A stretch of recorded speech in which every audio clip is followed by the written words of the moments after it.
Amai Jilimba. Amai Jilimba. Amai Jilimba, mirai ipapo. Papi. Mirai ipapo, Amai Jilimba. Mirai ipapo. Amai Jilimba tapinda tese mutoro womisa. Ndakanchikuongororai mukatuma.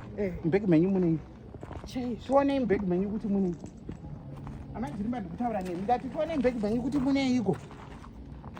Ndakanchikuongororai. Kuti chi? Baba pavanga vachiita mutero womisa vachichumira. Pavageza maoko. Imi vachibuda matora mvura mukaikuda kuenda nayo kuti. Handiti vageza vakapedza. Kusaka mvura matora mwaisa mukagubhu muda kuenda nayo kuti. Imazvionerawo. Amai Jilimba tuone mbeki. Aiwa. Tuone mbeki menyu.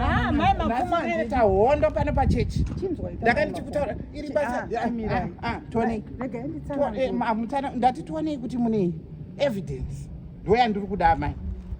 Amai ndati tuone mbeki mo kuti mune munakashambidzika kacheta kakaningangu. Tuone mbeki. Tuone mbeki mo kuti mune iyi ngirikini yangu yekunwa. Amai Jilimba tuone.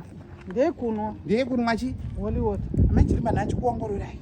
Paatari panokusha stereki. Imi motora mvura yageswa nemupristi maisa mukagubhu muri kuenda nayo kupi? Amai mapfuma. Pamunoda kuenda kunoshandisa mvura iyi ndekweiko? Nditaurirei. Holy water. Basa iri rakakodzera kuti pane masista. Tinoda kutozvinyora kuti masista ngaakodzere kupinda musaikiristi agoshanda paautari. Kwete vanhuwo zvavo imi muri kubva kunzimba yezvo matora mvura yageswa maoko maisa mukagubhu muda kuenda nayo kupi? Amai mapfuma. Mutenderi wadiwa usadaro.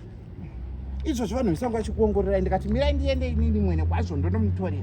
Saka muri kuti vanhu vese vatozviona. Izvozvo ndava kutoenda nayo kuna baba. Iyi mvura iyi. Amai Jilimba musadaro iyi. Musadaro.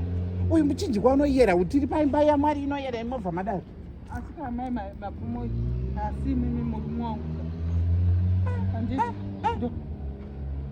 Makukakana. Amen. Kutogamuchira muviri neropa raKristu muchidai. Mai mapfuma. Mai mapfuma.